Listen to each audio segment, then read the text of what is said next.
الحمد لله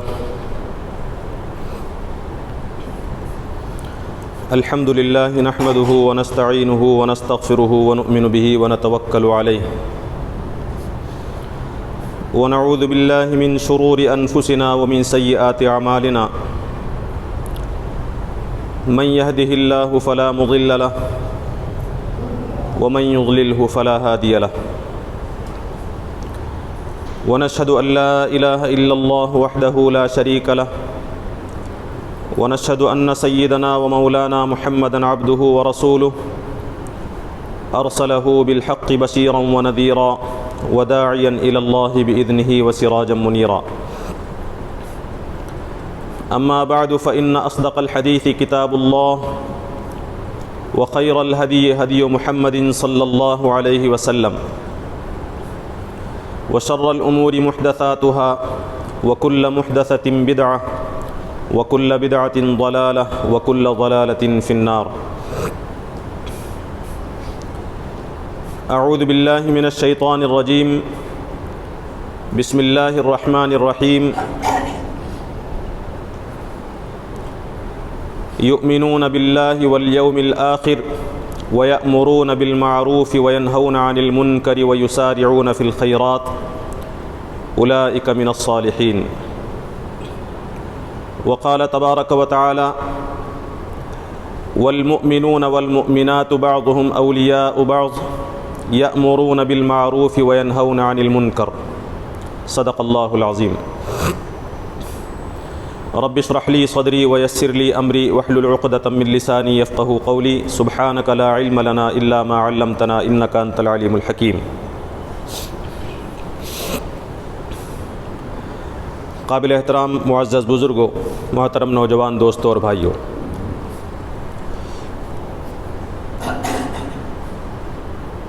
اللہ تبارک و تعالی نے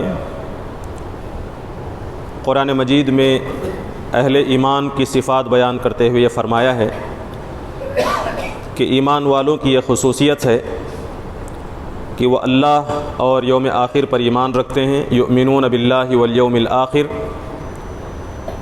اور دوسری خصوصیت یہ ہے کہ یأمرون بالمعروف وینہون عن المنکر، کہ ایمان والے معروف کا، نیکیوں کا، بھلائیوں کا حکم کرتے ہیں، اور وینہون عن المنکر، برائیوں کو روکتے ہیں.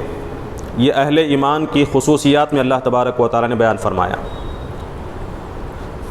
ایک اور مقام پر اللہ تبارک و تعالی نے بیان کیا ہے کہ اس معاملے میں اہل ایمان مرد اور عورتیں ایک دوسرے کی معاون اور مددگار ہیں. سوسائٹی میں چونکہ مرد بھی ہیں اور عورتیں بھی ہیں، اور مردوں کے میدان میں مرد اور عورتوں کے میدان میں عورتیں زیادہ بہتر طور سے اس فریضے کو انجام دے سکتی ہیں، اس طرح دونوں ایک دوسرے کا تعاون کرتے ہوئے معاشرے سے منکرات کے خاتمے کی کوشش کرتے ہیں اور معروف اور بھلائیوں کو پھیلانے کی کوشش کرتے ہیں. فرمایا کہ والمؤمنون والمؤمنات بعضهم اولیاء بعض، مومن مرد اور مومن عورتیں وہ ایک دوسرے کے مددگار ہیں، معاون ہیں. یأمرون بالمعروف، وہ بھلائیوں کا حکم کرتے ہیں، وینہون عن المنکر، اور منکرات سے روکتے ہیں. تو ان دونوں مقامات سے اہل ایمان مردوں کی بھی اور عورتوں کی بھی خصوصیت اللہ تبارک و تعالی نے بیان فرمائی ہے کہ وہ اس دنیا میں اپنے مقصد زندگی کو پیش نظر رکھتے ہوئے نیکیوں کے فروغ کے سلسلے میں مسلسل کوشش کرتے رہتے ہیں، اور جہاں کوئی منکر انہیں نظر آئے اس منکر کے ازالے کی، اس منکر کے خاتمے کی وہ کوشش کرتے ہیں. ایک اور مقام پر اللہ تبارک و تعالی نے یہ بھی فرمایا کہ اگر اہل ایمان کو زمین کی حکومت دے دی جائے، زمین میں انہیں اقتدار عطا کر دیا جائے، تب بھی وہ اس فریضے سے غافل نہیں ہوتے. اپنے اس اقتدار کو نمازوں کے قائم کرنے کا ذریعہ بناتے ہیں، زکوٰۃ کی ادائیگی کا ذریعہ بناتے ہیں، اور اپنے اقتدار اور اپنی قوت کے ذریعے سے معروف کے نظام کو قائم کرتے ہیں اور منکرات کا خاتمہ کرتے ہیں. الذین ان مکناہم فی الارض، کہ ان لوگوں کو اگر ہم نے زمین میں اقتدار عطا کر دیا، زمین میں مضبوطی عطا کر دی، تو وہ کیا کریں گے؟ اقاموا الصلاۃ، نمازوں کے سسٹم کو وہ قائم کریں گے، وَآتُوا الزَّكَاةَ وَآتَوُا الزَّكَاةَ اور زکوٰۃ ادا کریں گے، وَأَمَرُوا بِالْمَعْرُوفِ وَنَهَوْا عَنِ الْمُنكَرِ معروف کا حکم دیں گے اور منکرات سے روکیں گے۔ تو یہ جو 3 آیات ہیں اس میں انفرادی طور پر اور اجتماعی طور پر اور حکومتی سطح پر ذمہ داران کی اور مردوں اور عورتوں کی جو خصوصیت بیان کی گئی ہے وہ یہ ہے کہ اہل ایمان اس دنیا میں اللہ تعالیٰ کی مرضی کو نافذ کرنے کی، قائم کرنے کی اپنی استطاعت بھر وہ کوشش کرے گا، اور جہاں کہیں کوئی منکر اور فساد یا بگاڑ اسے نظر آئے گا اس کے خلاف آواز اٹھائے گا اور اس بگاڑ کو ختم کرنے کی کوشش کرے گا۔ قرآن مجید میں اس صفت کو، بلکہ اس کام کو اہل ایمان کے فریضے کے طور پر پیش کیا گیا، بلکہ اس کی زندگی کے مقصد کے طور پر پیش کیا گیا۔ ہم اپنا ذاتی طور سے ہم جائزہ لے کر دیکھیں اور پوری امت مسلمہ کا جائزہ لے کر دیکھیں تو امر بالمعروف کی جو ذمہ داری ہے، منکرات کے خاتمے کی جو ذمہ داری ہے، اس ذمہ داری کے سلسلے میں ہم یہ سمجھتے ہیں کہ ہم میں سے ہر فرد کی ذمہ داری نہیں ہے۔ یہ بہت بڑی کوتاہی ہے جو ہمارے ذہنوں میں پائی جاتی ہے۔ ہم سمجھتے ہیں کہ بعض جماعتیں جو قائم ہوئی ہیں، بعض تحریکیں جو اس وقت ملک میں کام کر رہی ہیں، ان کا اور ان تحریکوں کے بعض مخصوص متعین افراد کا یہ کام ہے، ان کی ذمہ داری یہ ہے کہ بھلائیوں کے خلاف، بھلائیوں کے سلسلے میں کوشش کریں اور برائیوں کے خلاف آواز اٹھائیں۔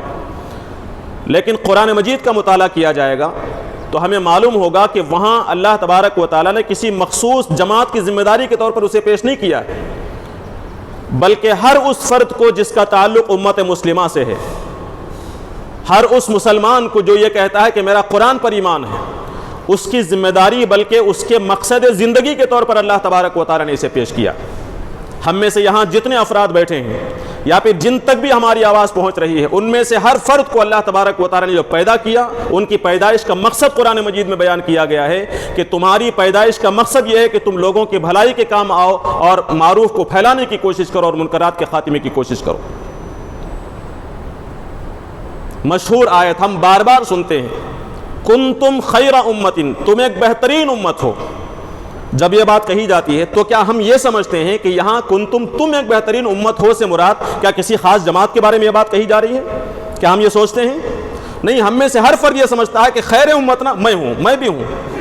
امت کا کوئی ادنا سا فرد ہی کیوں نہ ہو، وہ سمجھتا ہے کہ میں بھی خیر امت میں شامل ہوں۔ لیکن جب فریضے کی بات آتی ہے، ذمہ داری کی بات آتی ہے تو ہم یہ فیصلہ کرتے ہیں کہ نہیں، ذمہ داری ان لوگوں کی ہے، ذمہ داری جماعت کی ہے، ذمہ داری تحریک یا تنظیم کی ہے۔ اللہ نے فرمایا کنتم خیر امت، تم سب ایک بہترین امت ہو، اخرجت للناس، جسے انسانوں کی بھلائی کے لیے پیدا کیا گیا ہے، تأمرون بالمعروف، تم بھلائیوں کا حکم کرتے ہو۔ یعنی تمہیں خیر امت بنایا گیا، کیوں؟ اس لیے کہ تمہیں پیدا کیا گیا ہے اسی کام کے لیے۔ تأمرون بالمعروف، بھلائیوں کا حکم کرتے ہو، وتنہون عن المنکر، منکرات سے روکتے ہو، وتؤمنون باللہ، پھر اللہ پر ایمان رکھتے ہو۔ آپ غور کر کے دیکھیں، اس آیت کا جو پہلا ٹکڑا ہے ہم سمجھتے ہیں کہ اس کا تعلق ہم سے ہے، کنتم خیر امت، تم ایک بہترین امت ہو۔ ہم سمجھتے ہیں کہ ہم میں سے ہر فرد اس کا مخاطب ہے۔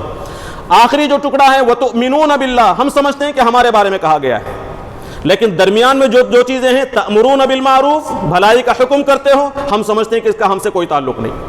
وتنہون عن المنکر، منکرات کے خاتمے کی کوشش کرنا، ہم کہتے ہیں سمجھتے ہیں کہ اس کا ہم سے کوئی تعلق نہیں، وہ جماعت والوں کا کام ہے، تحریک کے لوگوں کا کام نہیں۔ جس طرح تم ایک بہترین امت ہو، جس طرح تم اللہ پر ایمان رکھتے ہو، اسی طرح تمہاری ذمہ داری یہ ہے کہ بھلائیوں کو پھیلانے کا کام کرو اور منکرات کے خاتمے کی کوشش کرو۔ اسی طرح فرمایا گیا کہ وَلْتَكُمْ مِنْكُمْ أُمَّةٌ، تم میں سے ایک جماعت تو لازماً ایسی ہونی چاہیے۔ ہم نے کیا سمجھا کہ ایک جماعت ہونی چاہیے جو یہ کام کرے، اور دوسرے افراد اپنے نمازوں میں مصروف رہیں، تجارت کریں، خوب دنیا کمائیں، وقت پر آ کر پابندی کے ساتھ نماز پڑھیں، یا پھر یہ کہ جب مرضی ہوئی نماز پڑھیں، جب مرضی ہوئی دکانوں میں نماز ادا کر لیں۔ ہماری ذمہ داری نہیں ہے امر بالمعروف کی، وہ تو جماعت کی ذمہ داری ہے۔ نہیں، ذمہ داری ہر مسلمان کی ہے، لیکن وَلْتَكُمْ مِنْكُمْ أُمَّةٌ کہہ کر تم میں سے ایک جماعت ضرور ہونی چاہیے، یہ کہہ کر اللہ تبارک و تعالی نے فرمایا کہ اگر سب لوگ یہ کام نہیں کر رہے ہیں تو کم سے کم ایک جماعت کو تو یہ کام کرنا چاہیے۔ اس کا مطلب یہ نہیں کہ دوسرے لوگ چھوڑ دیں، نہیں، دوسرے لوگ نہ کر رہے ہوں تب بھی تمہیں کرنا چاہیے۔ دوسرا مفہوم یہ ہے کہ اس امر بالمعروف اور نہی عن المنکر کے کام کو انفرادی طور سے کرنے کے بجائے ایک جماعت کی شکل میں کرنا چاہیے، یہ مفہوم ہے اس کا۔ یہ نہیں کہ اس کا کام جماعت کے حوالے ہے، بقیہ لوگ اطمینان کے ساتھ کاروبار میں مصروف رہیں۔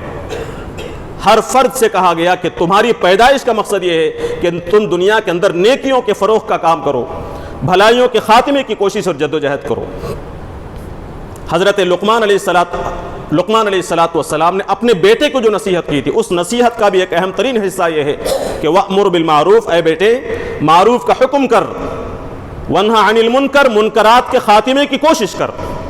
تو قرآن مجید میں جہاں کہیں بھی دیکھیں امت مسلمہ کی ایک ایک فرد کی ذمہ داری کے طور پر اللہ تبارک و تعالیٰ نے یہ بات بیان فرمائی ہے کہ امر بالمعروف اور نہی عن المنکر یہ امت مسلمہ کے تمام افراد کا فریضہ ہے، ذمہ داری ہے۔ یہ باتیں تو وہ تھیں جسے ہم بار بار سنتے تھے۔ ایک اور بات میں یاد دہانی کے طور پر آپ کے سامنے عرض کروں، یہ جو نیکیوں کو پھیلانے کی بات ہے، منکرات کے خاتمے کی جو بات ہے، جو ذمہ داری ہے، ایسا نہیں ہے کہ حالات اگر سازگار ہوں اس وقت یہ حکم دیا گیا ہے، حالات ناسازگار ہوں، ناموافق ہوں تو پھر یہ فریضہ ختم ہو جاتا، نہیں۔ قرآن مجید اس بات کی وضاحت کے ساتھ اس بات کی وضاحت کرتا ہے، پوری تاکید کے ساتھ دنیا کے سامنے بیان کرتا ہے کہ امر بالمعروف کا فریضہ ہر حال میں ادا کیا جائے گا، چاہے حالات موافق ہوں یا ناموافق، حالات تمہارے حق میں ہوں یا تمہارے خلاف ہوں، سازگار ہوں یا نہ ہوں۔ بلکہ شدید حالات میں، مخالفتوں کے طوفان میں بھی اللہ تبارک و تعالیٰ نے اہل ایمان کو حکم دیا کہ اب زیادہ شدت کے ساتھ، زیادہ جدوجہد کے ساتھ تمہیں بھلائیوں کو فروغ دینے کی اور منکرات کے خاتمے کی کوشش کرنی چاہیے۔ انبیاء علیہ السلام کی زندگیوں کا ہم مطالعہ کریں گے تو ہمیں معلوم ہوگا کہ کسی نبی کو خلیل کا مقام عطا کیا گیا، کسی کو اللہ تبارک و تعالیٰ نے اپنی مدد و نصرت سے نوازا، کسی کی قوم کو تباہ کر دیا اور اس قوم کے نبی کو اور اہل ایمان کو بچا لیا۔ ان کی زندگیوں کی خصوصیات آپ دیکھیں، انہوں نے امر بالمعروف کا کام خصوصیت کے ساتھ اس وقت کیا جب مخالفتوں کا طوفان اٹھ کھڑا ہوا تھا۔ حضرت ابراہیم علیہ السلام اپنے باپ کو برائی سے روکنے کی کوشش کرتے ہیں، مخالفت میں باپ کہتا ہے کہ میں تمہیں پتھر سے ماروں گا، گھر سے نکال دوں گا۔ مخالفت نہیں تھی؟ کیا حالات سازگار تھے؟ قوم کو اسلام کی دعوت دی، دین کی دعوت دی، کیا قوم خوش ہو گئی تھی؟ نہیں، قوم نے بادشاہ تک شکایت کی، بادشاہ سے گفتگو ہوئی، بادشاہ یہ کہنے والا کہ میں اس زمین کا مقتدر اعلیٰ ہوں، میں مارنے والا ہوں، میں جلانے والا ہوں، تمہیں میری بات ماننی ہوگی۔ بات نہ ماننے کی صورت میں انہیں آگ میں ڈالا گیا۔ کیا حالات سازگار تھے؟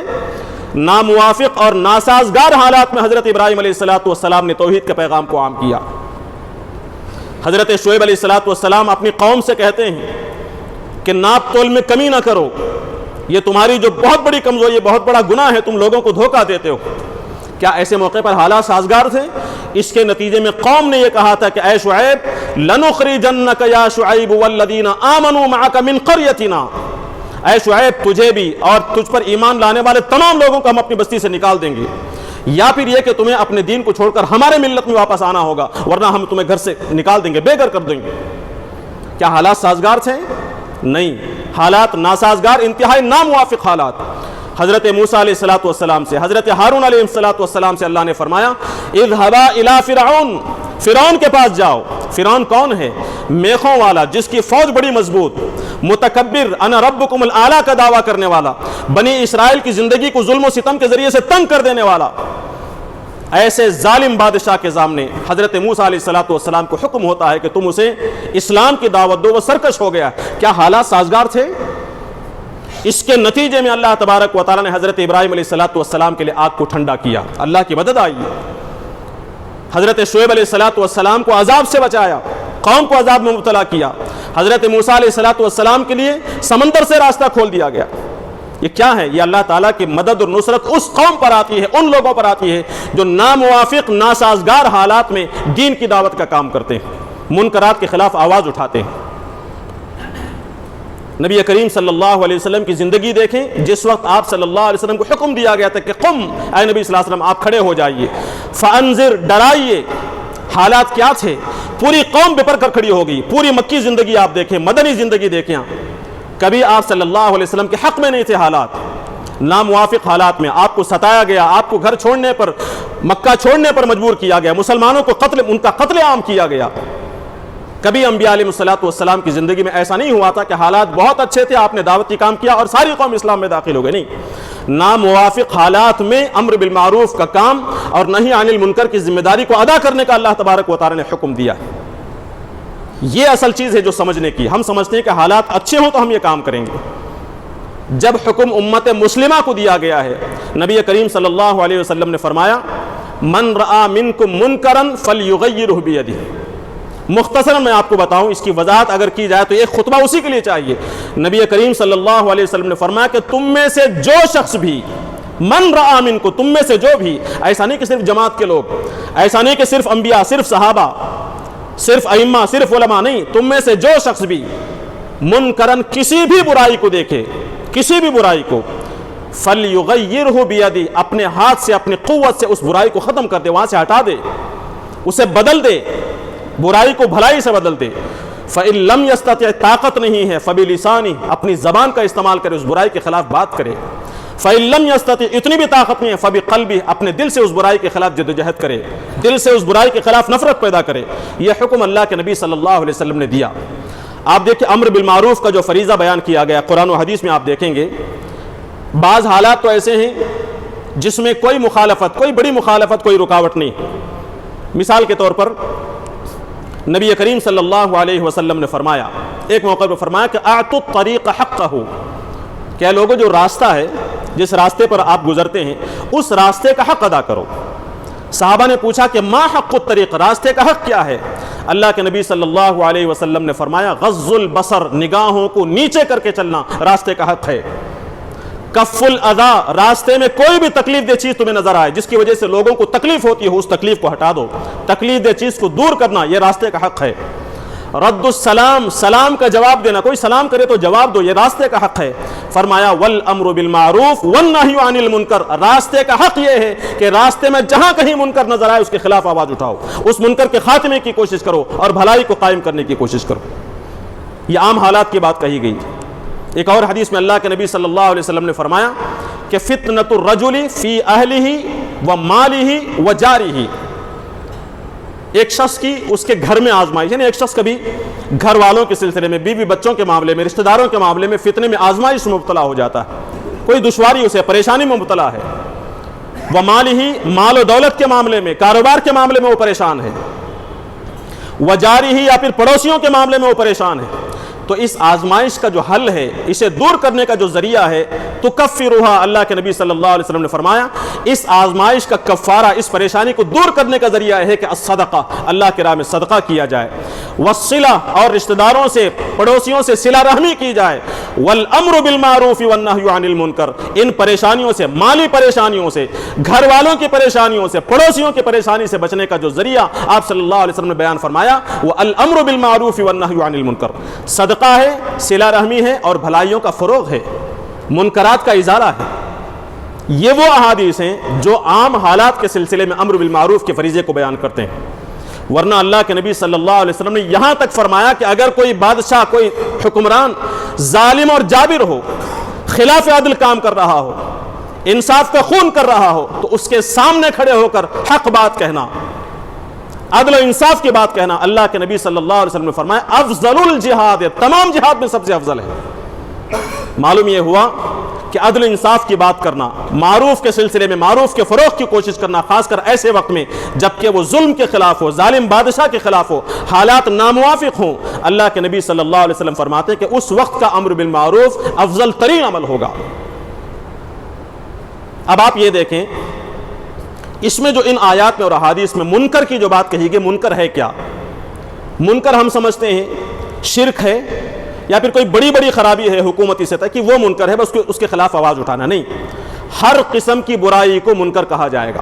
انفرادی، آدمی کی انفرادی زندگی میں، آدمی کی اجتماعی زندگی میں کسی بھی قسم کی کوئی خرابی نظر آئے، اللہ کی مرضی کے خلاف کوئی بات نظر آئے، کوئی فساد، کوئی بگاڑ، چاہے وہ عقیدے کا بگاڑ ہو یا پھر اخلاق کا، وہ خرابی چاہے معاشرت میں ہو یا معیشت میں ہو، خرابی سیاست میں ہو یا حکومت میں ہو، عدالت میں ہو یا میڈیا میں ہو، گھر میں ہو یا بازار میں ہو، آفیسز میں ہو یا دکانوں یا کارخانوں کے اندر ہو، مسجدوں میں، مدرسوں میں، تعلیمی اداروں میں ہو یا پھر تحریکوں میں، جماعتوں میں، تنظیموں میں، رفاہی اور خدمت خلق کے اداروں میں کیوں نہ ہو، کہیں بھی، جہاں کہیں بھی، انسان کے اپنے گھر میں کیوں نہ ہو، ان کے اپنے پڑوس میں، ان کے اپنے دوستوں کے درمیان میں، ان کے اپنے دشمنوں کے درمیان میں، جہاں کہیں بھی کوئی بھی خرابی نظر آئے، زندگی کے کسی بھی شعبے میں اس خرابی کو منکر کہا جائے گا. اور اللہ کے نبی صلی اللہ علیہ وسلم نے ان تمام خرابیوں کا احاطہ کرتے ہوئے فرمایا کہ کوئی بھی خرابی، کوئی بھی منکر اگر تمہارے اندر نظر آئے، چاہے تمہاری اپنی جماعت میں کیوں نہ ہو، اپنے ساتھیوں کے درمیان میں کیوں نہ ہو، اپنے عمراء کے درمیان میں کیوں نہ ہو، اپنے بیوی بچوں کے اندر کیوں نہ ہو، اپنے شوہر اور اپنے ماں باپ کے اندر کیوں نہ ہو، کوئی بھی خرابی نظر آئی تو وہ منکر ہے. اس منکر کے بارے میں فرمایا کہ تمہیں اس منکر کے خاتمے کے لیے پیدا کیا گیا ہے.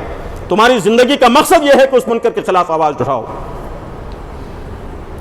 یہ جہاں اللہ کے نبی صلی اللہ علیہ وسلم نے قرآن مجید میں بات بیان فرمائی، وہیں یہ بھی واضح کر دیا کہ اس مقصد زندگی کو ادا نہ کرنے کا کیا نقصان ہوگا. قرآن مجید کی مشہور سورت ہم پڑھتے ہیں، والعصر ان الانسان لفی خسر. قسم ہے زمانے کی، تمام انسان خسارے میں ہیں. دیکھیے مسلمان خسارے میں یہ نہیں فرمایا، بعض جماعتوں کے لوگ خسارے میں ہیں یہ نہیں فرمایا، تمام انسان، تمام مسلمان بھی نہیں، تمام انسان خسارے میں ہیں، جس میں میں بھی ہوں، آپ بھی ہیں، ہمارے تمام رشتہ دار ہیں، دوست احباب سب ہیں. ان الانسان لفی خسر، تمام انسان خسارے میں ہیں. ہاں الا الذین آمنوا، خسارے سے صرف وہ لوگ بچے ہوئے ہیں. الذین آمنوا، جو لوگ ایمان لائے، وعملوا الصالحات، جنہوں نے عمل صالح کیا، وتواصوا بالحق، جنہوں نے حق کی نصیحت کی. حق کی نصیحت کے اندر یہ چیز شامل ہے کہ معروف کو پھیلانے کی کوشش کی اور منکرات کے اور نافرمانیوں کو روکنے کی کوشش کی.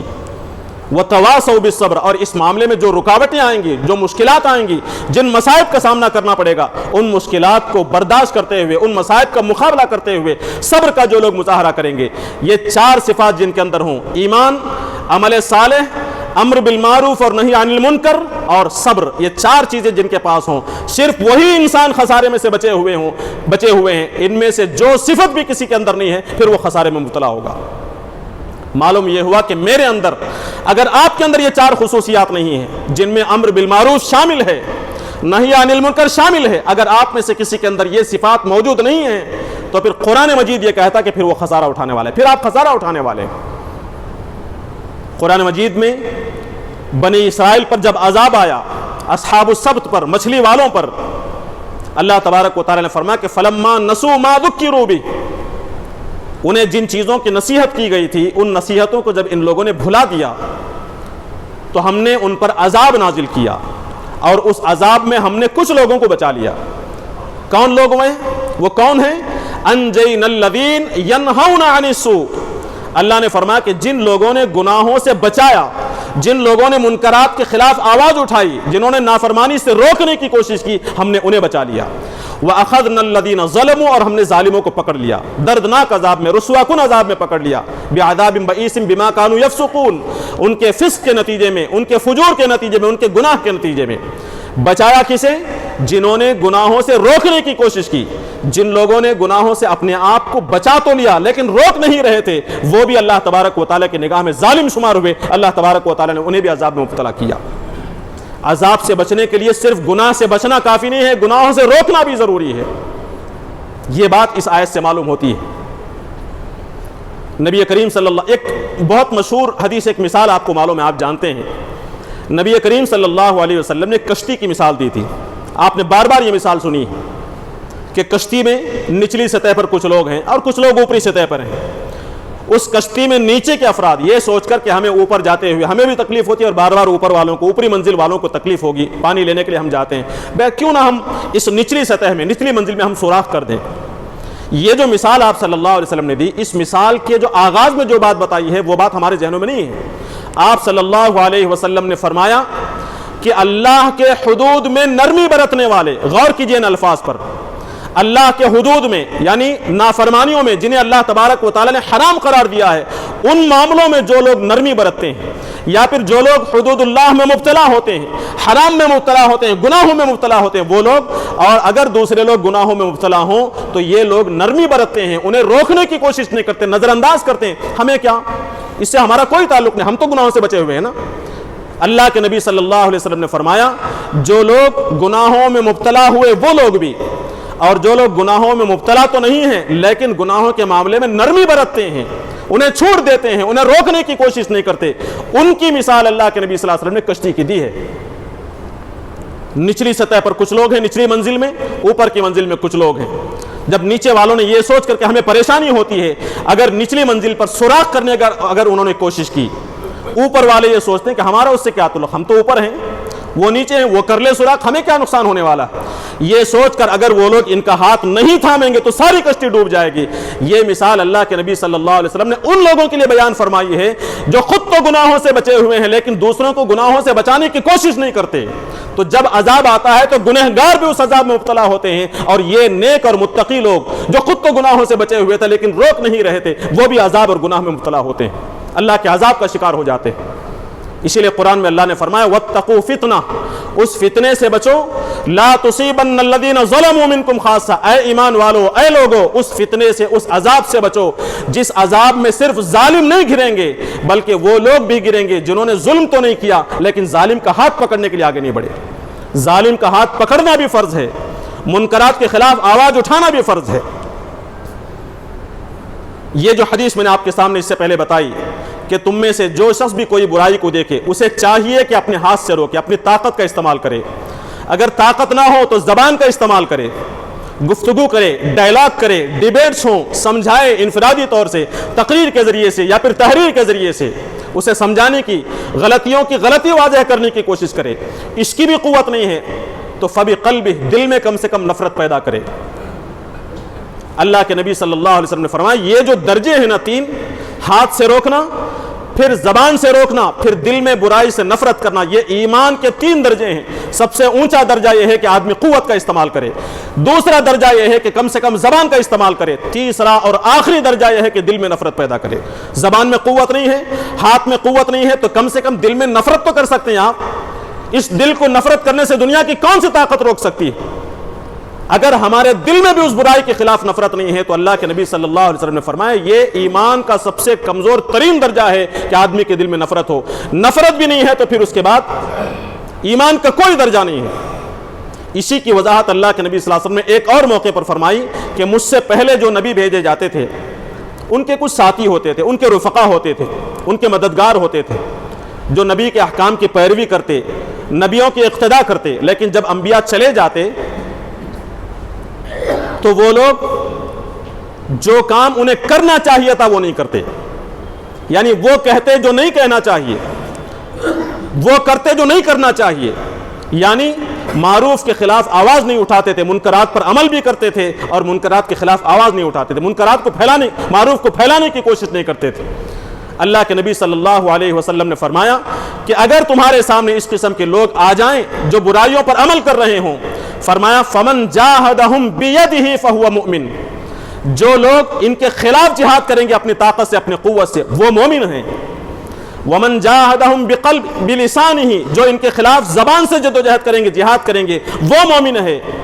ومن جاہدہم بقلبہ، جو اپنے دل سے ان کے خلاف جدوجہد کریں گے، وہو مؤمن، وہ مومن ہے. یعنی ایمان کے تین درجے بیان کیے گئے. طاقت ہو تو ہاتھ استعمال کرے، قوت استعمال کرے، قوت نہ ہو تو زبان استعمال کرے، اس کی بھی طاقت نہ ہو تو دل میں نفرت پیدا کرے. پھر اللہ کے نبی صلی اللہ علیہ وسلم نے فرمایا یہ جو تین درجے ہیں، دل سے نفرت کرنے کا جو درجہ ہے، لیس وراء ذلک من الایمان حبۃ خردل، اس کے بعد ایمان کا رائی کے دانے کے برابر بھی کوئی درجہ نہیں ہے. یعنی اگر ہم دل میں برائی کے خلاف نفرت نہیں کرتے تو اس کا مطلب ہے کہ ایمان ختم ہو گیا ہمارا. اللہ کی نافرمانی ہو رہی ہے، ہمیں تکلیف بھی نہیں، دل میں نفرت بھی نہیں، کیسا ایمان ہے ہمارا؟ یہ اللہ کے نبی صلی اللہ علیہ وسلم بیان کر رہے ہیں. ایک اور حدیث میں اللہ کے نبی صلی اللہ علیہ وسلم نے فرمایا کہ بنی اسرائیل میں جب گناہ شروع ہوا، بنی اسرائیل میں جب نافرمانیاں شروع ہوئیں تو ان کے علماء نے اپنی قوم کے لوگوں کو سمجھانا شروع کیا. لیکن وہ لوگ جب گناہ سے، نافرمانی سے باز نہیں آئے تو علماء نے ان کے ساتھ میل جول باقی رکھا. حدیث میں اللہ کے نبی صلی اللہ علیہ وسلم کے الفاظ ہیں جالسوہم بمجالسہم، وہ لوگ، وہ علماء بنی اسرائیل کے نافرمانوں کے ساتھ بیٹھتے تھے ان کی مجلسوں میں، حالانکہ وہ نافرمانیاں چل رہی ہیں، یہ ان کے ساتھ بیٹھتے تھے. فواکلوہم، ان کے ساتھ مل کر کھانا پینا چلتا تھا، یہ بھی کھاتے تھے وہ بھی کھاتے تھے، دعوتوں میں شریک ہیں، معلوم ہے کہ دعوت میں گناہ ہو رہا ہے، نافرمانی ہو رہی ہے، پہلے بچانے کی کوشش کی، وہ بچ نہیں رہے ہیں، ٹھیک ہے چھوڑ دیا، اب ان کے ساتھ مل کر ہیں، کھا رہے ہیں. وشاربوہم، ان کے درمیان میں پینا پلانا چل رہا ہے، کھانے پینے میں، مجلسوں میں، رہنے سہنے میں، تقریبات میں نافرمانیوں کے باوجود بھی یہ علماء ان کے ساتھ ملتے رہے. اللہ کے نبی صلی اللہ علیہ وسلم نے فرمایا ثم، اللہ تبارک و تعالیٰ نے ان کے دلوں کو، ان علماء کے دلوں کو بنی اسرائیل کے دلوں میں تبدیل کر دیا. یعنی جو نافرمانیاں بنی اسرائیل کے اندر تھی، گناہوں سے جو محبت بنی اسرائیل کے اندر تھی، نیکی سے جو نفرت بنی اسرائیل کے اندر تھی، وہی نفرت نیکیوں سے ان علماء کے اندر بھی پیدا ہو گئی۔ اہم ترین بات، ایک اہم ترین نقطہ اس سے نکلتا ہے کہ اگر کوئی شخص کسی نافرمانی سے، گناہ سے بچانے کی کوشش کرے، نہیں بچتا، اس کے بعد ہم ان لوگوں سے جس حد تک شرعی بائیکاٹ ہے وہ بائیکاٹ نہیں کرتے، ان کے گناہوں کی محفل میں شریک ہوتے ہیں، معلوم ہے کہ اس کا کھانا غلط ہے، اس کا کاروبار غلط ہے، یہ کاروباری سودی کاروبار میں مبتلا ہے، سود لیتا ہے دیتا ہے، اس کے باوجود اس کے گھر میں کھانا پلانے کا نظم ہے، اس کے ساتھ میل جول ہے، برائیوں سے روکنے کی کوشش نہیں ہوتی۔ نبی کریم صلی اللہ علیہ وسلم کی یہ حدیث فرماتے ہیں کہ پھر متقیوں کے دلوں کے اندر بھی گناہوں سے محبت پیدا ہونی شروع ہو جاتی ہے، گناہوں کی نفرت میں کمی آنی شروع ہو جاتی ہے۔ اس کا صحیح اندازہ آپ کو کرنا ہو تو سود کے سلسلے میں اللہ کے نبی صلی اللہ علیہ وسلم نے جتنا گھناؤنا پن واضح کیا ہے، جتنی قباحت واضح کی، اسے دیکھیے، اور اس وقت سود کے معاملے میں ہماری سوچ کیا ہے وہ دیکھیے۔ سودی معاملے میں تعاون کامن ہوتا چلا جا رہا ہے، عام ہوتا چلا جا رہا ہے۔ کیوں؟ اس لیے کہ سود کی جو قباحت تھی وہ ہم نے اس لیول پر بیان نہیں کی۔ اب ہم سودی کاروبار میں تعاون کرنے والے، سودی رقم کے استعمال کی شکلیں ڈھونڈنے والے بن گئے۔ ایسے موقع پر ہمیں پھر اس پیچھے کی طرف پلٹنا ہوگا کہ سود کے سلسلے میں قرآن مجید نے کیا آیات بیان کی ہیں، کیا الفاظ استعمال کیے ہیں، حدیث میں کیا الفاظ استعمال کیے گئے۔ سود کا تعاون کرنے والے، سود کا استعمال کرنے والے، جب برائی کے خلاف آواز نہیں اٹھائی جاتی تو علماء میں، اہل ایمان میں، عام مسلمانوں کے اندر سود کے سلسلے میں نفرت میں کمی آنی شروع ہو جاتی ہے، پھر سود کامن ہوتا چلا جاتا ہے۔ یہی بیماری بنی اسرائیل کے اندر پیدا ہوئی تھی۔ پھر حضرت عائشہ رضی اللہ عنہا ایک موقع پر فرماتی ہیں کہ اللہ کے نبی صلی اللہ علیہ وسلم گھر میں تشریف لائے، مجھے لگا کہ آپ کے چہرے سے مجھے اندازہ ہوا کہ آپ کچھ کہنا چاہ رہے ہیں لوگوں سے، تو میرے اندر ایک اشتیاق پیدا ہوا کہ میں دیکھوں کیا کہنا چاہتے ہیں آپ صلی اللہ علیہ وسلم۔ آپ اندر گئے، آپ نے وضو کیا، پھر مسجد کے صحن میں تشریف لائے اور لوگوں کو جمع کیا اور کہا کہ لوگوں، اللہ تبارک و تعالی فرماتا ہے، یہ حدیث صرف صحابہ کے لیے نہیں تھی، میرے اور آپ کے لیے بھی ہے، قیامت تک کے آنے والے تمام مسلمانوں کے لیے ہے۔ اللہ کے نبی صلی اللہ علیہ وسلم نے فرمایا، لوگوں، اللہ فرماتا ہے، مرو بالمعروف، معروف کا حکم کرو، وانہوا عن المنکر، منکرات سے روکو۔ اگر ایسا نہیں ہوگا، بھلائیوں کا حکم دو، برائیوں سے روکو، قبل اس کے کہ من قبل ان تدعونی فلا اجیب لکم، قبل اس کے کہ تم مجھے پکارو، تم مجھے دعائیں کرو اور میں تمہاری دعائیں قبول نہ کروں۔ اس سے پہلے تم امر بالمعروف کا کام کرو، تم مجھے پکارو، میں تمہاری پکار نہ سنوں، ایسی حالت آنے سے پہلے امر بالمعروف کے فریضے کو ادا کرو۔ پھر فرمایا کہ من قبل ان تسألونی، تم مجھ سے سوال کرو اور میں تمہارا جواب نہ دوں، تمہیں کچھ نہ دوں، فلا اعطیکم، تمہیں نہ دوں۔ من قبل ان تستنصرونی، تم مجھ سے مدد طلب کرو اور فلا انصرکم، میں تمہاری مدد نہ کروں۔ مطلب یہ کہ جو شخص، جو لوگ، جو قوم امر بالمعروف کے فریضے سے غفلت برتتی ہے، اللہ تبارک و تعالیٰ ان کی دعائیں نہیں سنتا، ان کی مرادیں پوری نہیں کرتا، اللہ تبارک و تعالیٰ انہیں مدد و نصرت سے سرفراز نہیں کرتا۔ اپنا حال دیکھیں اس وقت امت کا حال، اللہ کی مدد ہے، ہماری دعائیں قبول ہو رہی ہیں، کیا ہماری پکار اللہ تبارک و تعالیٰ سن رہا ہے؟ اس کی وجہ کیا ہو سکتی ہے، اس پر غور و فکر کرنے کی ضرورت ہے۔ نبی کریم صلی اللہ علیہ وسلم نے ایک اور موقع پر فرمایا، واللہ، خدا کی قسم، لتأمرن بالمعروف، تمہیں لازماً معروف کا حکم کرنا ہوگا، ضرور بضرور معروف کا حکم کرنا ہوگا، وَلَتَنْهَوُنَّ عَنِ الْمُنْكَرِ، تمہیں لازماً برائیوں سے روکنا ہوگا، او ورنہ کیا ہوگا، لَيُسَلِّطَنَّ اللَّهُ عَلَيْكُمْ شِرَارَكُمْ، تم لوگوں میں جو جب سب سے زیادہ شریر ہوں گے، سب سے زیادہ بدبخت ہوں گے، سب سے زیادہ ظالم ہوں گے، ایسے لوگوں کو تمہارا ذمہ دار بنا دیا جائے گا، تمہارا حکمران بنا دیا جائے گا، تمہارا امیر بنا دیا جائے گا۔ پھر اس کے بعد اللہ کے نبی صلی اللہ علیہ وسلم فرمایا، ثم يدعو خياركم، تم میں سب سے متقی جو لوگ ہیں، تم میں سے سب سے بہترین جو لوگ ہیں، وہ دعائیں کریں گے، لا يستجاب لكم، تمہاری دعائیں قبول نہیں ہوں گی، تمہارے نافرمانوں کی دعا رد کر دی جائے گی۔ یہ نہیں فرمایا، تمہارے خیار، تمہارے نیک، تمہارے متقی لوگ دعا کریں گے، ان کا تقوی، ان کی بھلائی، ان کی دعاؤں کی قبولیت میں کوئی ذریعہ نہیں بن سکے گی۔ کیوں؟ اس لیے کہ پوری امت غفلت کا شکار ہے۔ یا تو یہ کہ وہ نیک اور متقی ہیں، صرف اپنے انفرادی معاملات میں برائیوں کو روکنے کی کوشش نہیں کرتے، ان کی دعائیں غیر مؤثر، یا پھر یہ کہ وہ خود بھی برائیوں کو روکنے کی کوشش کر رہے ہیں، لیکن امت اپنے عمل سے، اپنے فریضے سے غفلت کے نتیجے میں اس قابل ہو گئی ہے کہ امت کے حق میں ان کی دعائیں قبول نہ کی جائیں۔ اس لیے فرمایا، خدا کی قسم، تمہیں ضرور معروف کا حکم کرنا ہوگا، منکرات کے خلاف آواز اٹھانی ہوگی، ورنہ ایسا ہوگا کہ تمہارے جو حکمران ہوں گے، تمہارے جو امیر ہوں گے، تمہارے جو ذمہ دار ہوں گے، تمہارا جو نظم سنبھالنے والے ہوں گے، وہ شریر قسم کے لوگ ہیں، بدترین اور ظالم ہوں گے۔ حضرت ابو بکر صدیق رضی اللہ عنہ اس دور میں، اپنے خلافت کے دور میں، فرماتے ہیں کہ قرآن مجید کی یہ جو آیت ہے، یا ایھا الذین آمنوا، اے ایمان والو، علیکم انفسکم، اپنے آپ کو لازم پکڑ لو، اپنی اصلاح کر لو، اگر تم اپنی فکر کر لو گے، لا یضرکم من ضل اذا اہتدیتم، اگر تم ہدایت پر ہو تو پھر کسی فرد کی گمراہی، کسی گمراہ فرد کی گمراہی تمہیں کوئی نقصان نہیں پہنچائے گی۔ یہ جو آیت ہے، اس آیت کے بارے میں اللہ کے نبی حضرت ابو بکر صدیق رضی اللہ عنہ فرماتے کہ یہ آیت تمہیں دھوکے میں مبتلا نہ کر دے۔ اس کا مطلب یہ نہیں ہے کہ تم اپنی اصلاح کرو، دنیا میں کچھ بھی ہوتا رہے اس کی فکر کرنے کی کوئی ضرورت نہیں، چاہے کچھ بھی ہوتا رہے۔ آپ اپنے بارے میں یہ سوچیں کہ میری نماز کافی ہے، میری تجارت کافی ہے، میرے بیوی بچوں کی تعلیم کافی ہے، صرف اتنے پر آپ مکتفی ہو جائیں۔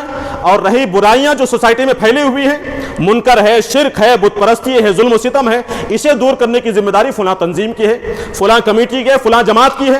یہ اگر اس چیز کو اگر تم نے یہ سمجھنا شروع کر دیا اور یہ سمجھ لیا کہ اس میں میں اگر اپنی فکر کروں تو یہ کافی ہے، قرآن مجید کی یہ آیت کہتی ہے کہ تم اپنی فکر کرو، دوسروں کی گمراہی تمہیں نقصان پہنچائے گی۔ اس کا مطلب اگر تم یہ سمجھتے ہو کہ اپنی اصلاح کرنا کافی ہے، حضرت ابو بکر صدیق رضی اللہ عنہ نے فرمایا کہ یہ دھوکہ ہے، اس کا مفہوم یہ نہیں ہے۔ پھر فرمایا انہوں نے، حضرت ابو بکر صدیق رضی اللہ عنہ نے، میں نے نبی کریم صلی اللہ علیہ وسلم سے سنا ہے کہ اگر تم میں سے کوئی شخص ظالم کا ہاتھ نہ پکڑے، ظالم ظلم کر رہا ہے، تم یہ سمجھتے ہو کہ مجھ سے اس کا کیا تعلق، وہ تو اس پر ظلم کر رہا ہے، میں اس کا اگر ہاتھ نہ پکڑوں، ظالم کا ہاتھ اگر تم نہ پکڑو تو لیوشکن اللہ ان یعمہم بعقابہ، قریب ہے کہ اللہ تبارک و تعالیٰ ان تمام لوگوں پر، پوری امت پر اپنی جانب سے عذاب نازل کر دے۔ فتدعون فلا یستجیب لکم، پھر تم دعائیں کرو گے، تمہاری دعائیں قبول نہیں ہوں گی۔ یہ جو احادیث ہیں، اس میں جو یہ لفظ جو بیان کیا گیا کہ اللہ تبارک و تعالیٰ کی طرف سے عذاب آئے گا، تو کیا عذاب سے مراد ہم یہ سمجھتے ہیں کہ جس طرح قوم نوح پر عذاب آیا تو اس طرح عذاب آئے گا، یا پھر یہ کہ قوم عاد اور سمود پر جو عذاب آیا تھا، بجلی کڑکی تھی یا پھر زمین الٹ دی گئی تھی، اس قسم کا عذاب نہیں۔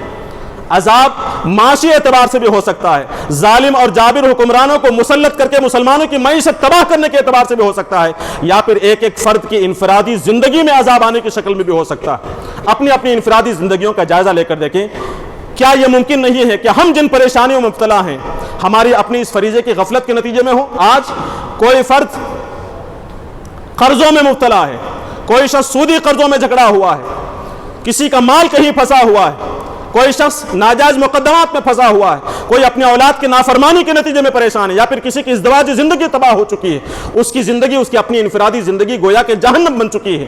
اس پر غور کریں، کہیں ایسا تو نہیں کہ ہم نے جو مجرمانہ غفلت برتی ہے، امر بالمعروف سے دور ہو کر برائیوں کے خلاف آواز اٹھانے کے فریضے کو نظر انداز کر کے ہم نے جو غفلت برتی ہے، کہیں اس غفلت کے نتیجے میں تو ہماری زندگی ایک قسم کے عذاب میں مبتلا نہیں ہوئی؟ اس لیے سوچنا چاہیے اس عذاب سے بچنے کے لیے، اللہ کی نافرمانی سے بچنے کے لیے، کہ ہماری دعائیں اس وقت قبول ہیں۔ بڑا بڑا مجمع دعائیں کرتا ہے، راتوں میں اٹھ کر دعائیں کرتے ہیں، متقی لوگ دعائیں کرتے ہیں، لیکن دعاؤں کے اثرات ہمیں نظر نہیں آتے، بظاہر ہمیں نظر نہیں آتے۔ اس کی ایک وجہ یہ بھی ہو سکتی ہے کہ امت کا ایک بڑا حصہ مجموعی طور پر یہ سمجھتا ہے کہ بھلائیوں کو پھیلانے کا فریضہ میرا نہیں ہے، فلاں فلاں لوگوں کا ہے۔ نہیں، اس غفلت کو ختم کرنا چاہیے، اس غلط فہمی کو ختم کرنا چاہیے۔ آخری بات پھر یہ یاد دلا دوں، حضرت جبریل علیہ الصلوۃ والسلام کو اللہ تبارک و تعالیٰ نے بھیجا تھا ایک بستی، ایک ایسی بستی جو جرم میں، جرائم میں مبتلا تھی، گناہوں میں مبتلا تھی، فرمایا کہ اس بستی کے اوپر عذاب نازل کر دو۔ تو انہوں نے اللہ تعالیٰ سے عرض کیا تھا کہ ایک بندہ تیرا ایسا بھی ہے جس نے پلک جھپکنے کے برابر بھی تیری نافرمانی نہیں کی۔ اللہ کے نبی صلی اللہ علیہ وسلم نے فرمایا، اللہ تعالیٰ کہتا کہ اقلبها علیہ، اس بستی کو اٹھاؤ اور اس نیک اور متقی فرد کے اوپر الٹ دو۔ کیوں؟ اس لیے کہ وہ انفرادی طور سے نمازی تھا، متقی تھا، پرہیزگار تھا، لیکن دوسروں پوری سوسائٹی کے اندر جو گناہ پھیل رہے تھے، برائیاں پھیل رہی تھیں، ان برائیوں کو دیکھ کر اس کے چہرے کا رنگ نہیں بدلا تھا، ان برائیوں کے خلاف آواز نہیں اٹھائی تھی۔ یہ اس کا بہت بڑا گناہ ہے، جس کے نتیجے میں اللہ تبارک و تعالیٰ نے اس بستی پر عذاب نازل کرتے فرمایا کہ بستی کو اس کے اوپر الٹ دو۔ محترم حاضرین کرام، یہ وہ موضوع بار بار ہم نے سنا ہے، لیکن اس کے باوجود ہم دیکھیں اس کے اثرات ہمارے معاشرے میں، ہماری سوسائٹی میں نظر نہیں آ رہے۔ ہم میں سے ہر فرد کی انفرادی طور سے یہ ذمہ داری ہے کہ میرے اپنے ذات میں، میرے بیوی بچوں میں، میرے گھر میں، میرے پڑوس میں، میرے بزنس کے مقام میں، میرے آفیسز میں، گھر میں ہو یا بازار میں، جہاں کہیں بھی مجھے کوئی نافرمانی ہوتی ہوئی نظر آ رہی ہے، تو پھر ہمیں سمجھنا چاہیے کہ اب میرا فریضہ یہ ہے کہ اس برائی کے خلاف آواز اٹھاؤں، اس برائی کو ختم کرنے کی کوشش کروں۔ ہاتھ میں طاقت نہیں ہے تو زبان سے گفتگو کروں، اس کے خلاف دلائل دوں، اسے سمجھاؤں پیار اور محبت حکمت سے، اور اس برائی کو ختم کرنے کی کوشش کروں۔ ان دونوں کوششوں میں ہم ناکام ہو جائیں تو کم سے کم دل میں شدید قسم کی نفرت ہو، اور اس بات کا انتظار کریں کہ کب میرے زبان میں بولنے کی طاقت آئے اور میں اس وقت زبان کا استعمال کر کے اس برائی کو ختم کرنے کی کوشش کروں۔ یہ فریضہ ہماری زندگی کا مقصد ہے۔ اس مقصد زندگی کو سمجھتے ہوئے ہم زندگی گزارنے کی کوشش کریں۔ یقیناً اللہ تبارک و تعالیٰ کی ذات سے امید ہے کہ ایک مجموعی حیثیت سے ہم اپنی اس ذمہ داری کو، اس فریضے کو ادا کریں گے تو یقیناً اللہ تبارک و تعالیٰ کی بارگاہ میں ہماری دعائیں مؤثر ہوں گی، ہماری پکار سنی جائے گی، اور اللہ تبارک و تعالیٰ کی مدد اور نصرت کے ہم تمام مستحق ہوں گے۔ اللہ تعالیٰ سے دعا ہے کہ اللہ تبارک و تعالیٰ ہمیں غفلت سے، مجرمانہ غفلت سے بیدار ہونے کے اللہ تبارک و تعالیٰ توفیق نصیب فرمائے۔ اپنے مقصد زندگی کو سمجھ کر، اس کی اہمیت کو سمجھ کر اس فریضے کو ادا کرنے کے لیے تن من دھن سے ہمیں محنت اور جدوجہد کرنے کے اللہ تبارک و تعالیٰ توفیق اور سعادت نصیب فرمائے۔ ربنا آتنا فی الدنیا حسنۃ وفی الآخرۃ حسنۃ وقنا عذاب النار۔ بارک اللہ لنا ولکم فی القرآن العظیم ونفعنا وإياكم بالآيات والذكر الحكيم إنه تعالى جواد كريم ملك بر رؤوف رحيم۔